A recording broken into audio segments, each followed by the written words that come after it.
Niki ora tenan kula terangno masalah nasab ya. Dados nasab sing diharamno kawin niku pitu. Nggih, nasab sing diharamno kawin niku pinten? Pitu. Niku khurrimas alaikum napa ummahatukum wa banatukum wa akhwatukum wa ammatukum wa khalatukum wa banatul akhi wa banatul ukhti. Niki penting kula aturaken jenengan rasa sensitif. Pokoke masalah hukum itu cocok ra cocok ra usah nopo sensitif. Agama itu mengharamkan atau melarang adopsi ngangkat anak. Kalau terpaksa ada orang ngangkat anak itu harus dicatat nasabnya dan dimaklumatkan di keluarga anak yang diadopsi maupun keluarga yang mengadopsi. Karena nanti ditakutkan terjadi ikhtilatil ansab. Ya, kalau kalian terjadi ikhtilatil ansab, percampuran apa? Nasab. Karena setiap satu orang itu pasti punya 7 orang yang haram dikawin karena apa? Nasab. Ini bu ibu. Ya, ibu, dulur ummahatukum terus putri, dulur kandung, bulik sangka bapak, bulik sangka apa? Ibu, terus ponakan ya anaknya dulur lanang.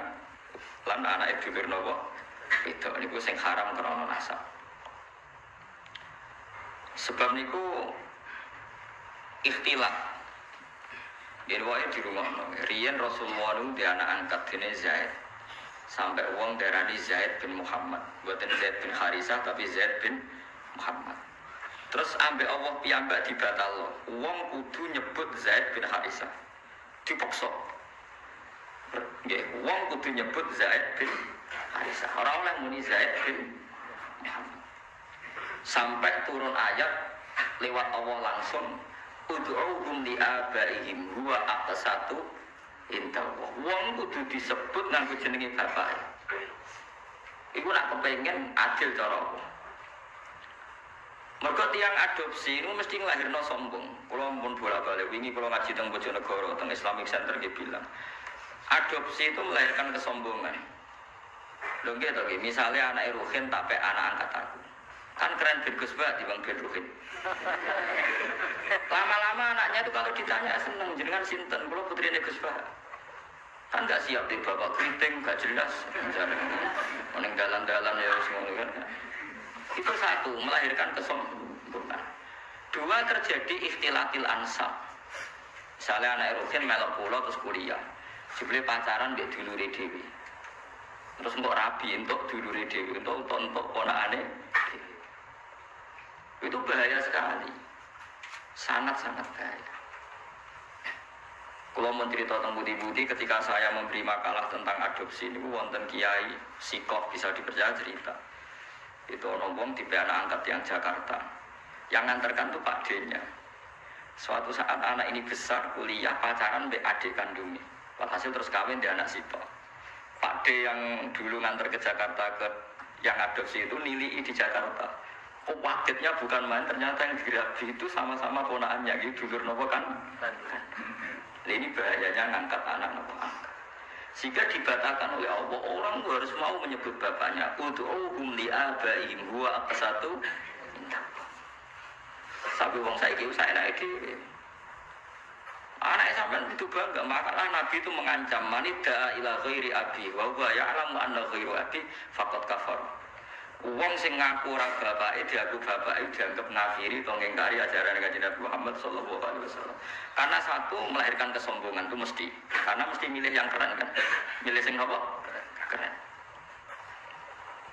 Nomor 2 terjadi campur aduk napa? Nasab. Mari kalau suwon sing pun ngadung anak istilah anak angkat istilah bahasa Indonesia tetap harus ditulis silsilah keluarganya dia saudaranya berapa. Kalau anaknya itu tersinggung dianggap anak angkat berarti cah sombong sampai balik non keluarganya. Nah apa ya apa. Terus ketiga ini yang penting. Orang me anak angkat itu alasannya kan saake kepengen nulung wong miskin. Kalau balik rata-rata niatnya kan kepengen nulung orang miskin. Nak cara kula, nak pancen niate gitu betul. Niki pendapat kula lho. Tapi maksudnya angkut pembatalan anak angkat itu jelas ada di Quran, di hadis. Alasan kedua istilatul ansab ya ada di kitab. Tapi yang ketiga ini pendapat saya. Yang ketiga ini jelas. Saya ulama itu harus jelas. Yang tadi di Quran, di hadis itu dua alasan tadi di Quran, di hadis. Yang ketiga ini saya pribadi. Dan saya yakin saya benar. Kalau Anda tidak sependapat dengan saya berarti tidak tahu mikir. Orang kok sampean terus apa? Benar. Misalnya aku punya anak angkat Ruhin. Sakit, rasa keriting, langsung sampai anak angkat. Sedih cek cilik, kini cek imut, orang tua wanen ini juga masalah itu. Coba yang no saya iki. An ciliknya kan lucu ya, keriting, lemu, putih kan sampai anak angkat. Nah itu kan misalnya Ruhin kan terus serai-rai kakian pola kan. Terus minta sepeda motor Tiger, atau Nexon, atau Ninja gitu. Kan berarti saya kalau nuruti anak angkat karena dia sudah kayak anak saya kan mungkin tak turuti. Tuku sepeda motor 30 juta. Dia umur 16 tahun tak tukokno sepeda motor karena dia kayak anak angkat 20 juta. 20 juta itu kalau saya niat baik, yang penting pakai no wong fakir miskin atau pakai no santri, itu dapat berapa santri? 20 juta misalnya pakai no wong soleh atau santri atau masyarakat. Kalau 20 orang saja dapat 1 jutaan, matrunen tak ngamek, ndongakno kabeh. Kere 20 ndongakno kabeh.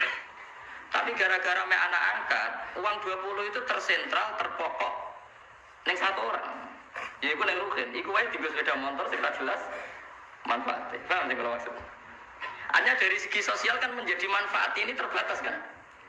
Gimana? Nah aku namanya anak angkat Ruhin kebagian 1 juta, mungkin Mustafa kiri bisa kebagian 1 juta kan beberapa orang kebuka. Karena saya ada harus terfokus mikir cakriting, wow. Paham ya? Lu paham tenan tuh. Lu kayak mulai menentang pendapat saya boleh, saya pastikan ini pendapat saya. Tapi kan iso globalnya paham tapi. Artinya kalau orang enggak Ruhin dewasa tak kayak nomah, entek 100 juta. Alasannya saya kira Ruhin anak melarat. Andai kan aku gak anak angkat mungkin 100 juta lebih ke orang banyak. Tapi tetap boleh loh anak angkat. Tapi cara pulau guys sekadar ya sayang tetap kembalikan ke keluarganya dibiayai saja. Itu dia mendapat kasih sayang keluarga, dia tidak sombong. Paham ya? Lah soal ingin spesial ya spesial saja misalnya sama rantai anak. Nah kecuali mungkin ada pengecualian darurat, sampean nggak punya anak, ada ponakan atau keluarga, kamu angkat. Tapi nasabnya harus ditulis. Saya ulang-ulang nasabnya harus ditulis. Karena ciri utama manusia yang disebut Allah adalah faja'alahu nasabah. Jadi orang harus jelas nasabnya. Jadi alasan ketiga tadi kelihatan. Kalau anak angkat itu kan nanti semua aset itu kan terkonsentrasi. Itu mau biasanya wong lomo 20 juta dibagi wong akeh gara-gara dia anak angkat satu mungkin hanya untuk beli apa? Sepeda motor. Sepeda motor mulai tak keriting ngono bawa weling njut sangu 1 juta. Entek sedino. Padahal semua tak kena fakir miskin 1 juta cukup sabulan kan. Ya sehingga sampai tidak usah tersinggung. Kalau mau cerita hukum, sehingga sirinya kenapa Rasulullah itu orang paling dicintai Allah dan punya hiburan ngepek anak angkat yaitu Zaid bin Harisah itu dibatalkan oleh Allah sendiri, dibatalkan oleh Allah sendiri. Tapi jangan kira dibatalkannya itu dibatalkan total secara sosial buatan, dibatalkan secara hukum nasab. Sehingga semua sahabat yang dulu manggil Zaid bin Muhammad dimarahi Allah, suruh manggil Zaid bin Harisah. Paham ya, terus kalau suwun sing wis kadung anak angkat ya rasa dibatalno tapi nasabnya ditulis.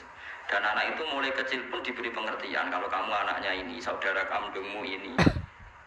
Nah soal kue khawatir kok nang bocah tersinggung wong Jawa.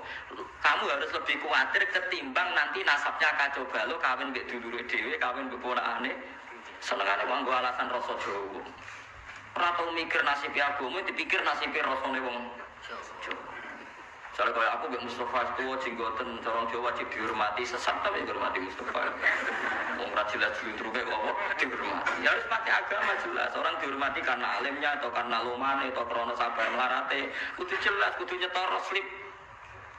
Paham ya alasan dihormati. Gak mau misalnya ke nulis ke saya fakir 10 tahun sabar. Jadi ya jangan harus hormat saya. Kalau hormat siap dulu. Mergo jelas kesalahannya.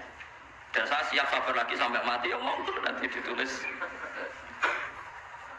Belum mlebu swarga syaratnya ngalim, ngalim ya abot, sugih, wis kadung ora sugih. Paling mungkin ya selarat karena sudah kadung melarat. Itu syaratnya sabar. Sabar itu orang ngeluh. Orang ngeluh itu betah. Biasanya orang nak betah, ya Allah diterus nunggu betah. Mau wis betah wae kan. Itu kan jadi repot. Jadi itu coba hitungnya. Alasan ketiga tadi bisa dihitung. Saya tuh punya pengalaman gitu. Saya punya saudara, punya keluarga, orang kaya, punya anak angkat. Itu ya kebaikannya ya terkonsentrasi, ya itu tadi tergerus hanya untuk 1-2 orang. Ya taruh saja tadi. Kalau orang punya uang 20 juta biasa diamalkan, mestinya bisa dikasihkan pondok atau fakir miskin bisa orang 20-30. Gara-gara anak angkat mungkin seleranya selera yang fuduli, yang nggak prinsip, yang sekunder. Misalnya untuk beli apa? Sepeda motor.